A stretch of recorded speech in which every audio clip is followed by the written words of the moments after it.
સમાચારોમાં આગળ વધીએ જોધપુર જતી ફ્લાઇટના મુસાફરોએ હંગામો મચાવ્યો છે। સ્પાઇસ જેટની ફ્લાઇટને રદ થતા અહીં હોબાળો મચ્યો છે।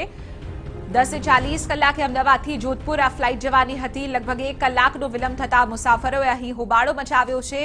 એક્સક્લુઝિવ તસવીર આપ જોઈ શકો છો। 1 કલાકનો વિલંબ આ ફ્લાઇટને થયો હતો। લગભગ કહી શકાય કે 10:40 નો આ ફ્લાઇટનો સમય હતો, પરંતુ સ્પાઇસ જેટની જે ફ્લાઇટ હતી તેમાં 1 કલાકનો વિલંબ આખરે શા માટે થયો તેને લઈને કોઈપણ પ્રકારની અગાઉથી સૂચનાઓ નહોતી આપવામાં આવી। આખરે આ તમામ મુસાફરોએ અહીં હંગામો મચાવ્યો છે। ફ્લાઇટના જે મુસાફરો હતા તેઓ વારંવાર પૂછતા રહ્યા કે આખરે શા માટે આટલું ડીલે થઈ રહ્યું છે, તેમ છતાં કોઈપણ પ્રકારનો સંતોષકારક જવાબ ન મળતા અહીં હંગામો મચાવવામાં આવ્યો છે। The boarding card and all. If not, then we'll make a cancellation announcement or something. How soon will that? Maybe half an hour or 40 minutes will take. I can get to know what the thing is.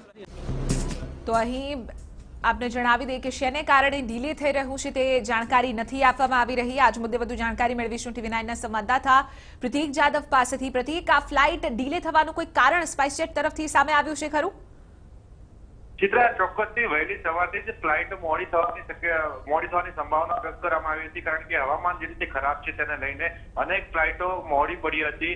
ત્યારે spice જેટની flight પણ એક મોડી પડી હતી, પરંતુ spice જેટની જે flight મોડી પડવાનું કારણ વાતાવરણ નહોતું, પરંતુ સ્પાઇસ જેટની જે અમદાવાદથી જોધપુર જવાની ફ્લાઇટ હતી તેમાં ટેકનિકલ ખામી સર્જાવાના કારણે આ ફ્લાઇટ મોડી પડી હતી। એકવાર પેસેન્જરોને ફ્લાઇટની અંદર બેસાડી દીધા બાદ માલુમ પડ્યું કે ફ્લાઇટમાં એસી કામ નથી કર્યું। એસી બંધ હોવાના કારણે મુસાફરોને એ ફ્લાઇટમાંથી નીચે ઉતારવામાં આવ્યા હતા। ત્યારબાદ તેમને કહેવામાં આવ્યું કે અન્ય ફ્લાઇટ એક મંગાવવામાં આવી છે, જે ફ્લાઇટ આવશે ત્યારબાદ મુસાફરોને જોધપુર મોકલવામાં આવશે, પરંતુ 1 કલાકનો સમય વીત્યા પછી પણ અન્ય ફ્લાઇટો ન આવતા મુસાફરોએ હોબાળો કર્યો હતો। આખરે જે સ્પાઇસ જેટના જે ઓથોરિટી છે તેમને જાણ કરી હતી। સ્પાઇસ જેટની ઓથોરિટીએ મુસાફરોની માફી માંગી છે અને તેમણે કહ્યું છે કે અન્ય ફ્લાઇટ હાલ આવી રહી છે।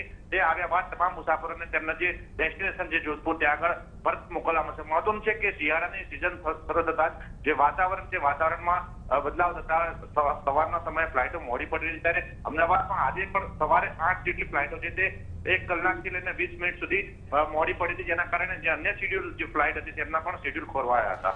બિલકુલ આભાર પ્રતીક, સમગ્ર મામલે જાણકારી આપવા બદલ। તો અહીં ટેકનિકલ ખામીનું બહાનું આપવામાં આવ્યું। મહત્વની વાત છે કે ફ્લાઇટના મુસાફરોએ આખરે 1 કલાક જેટલો સમય અહીં વિતાવવો પડ્યો હતો।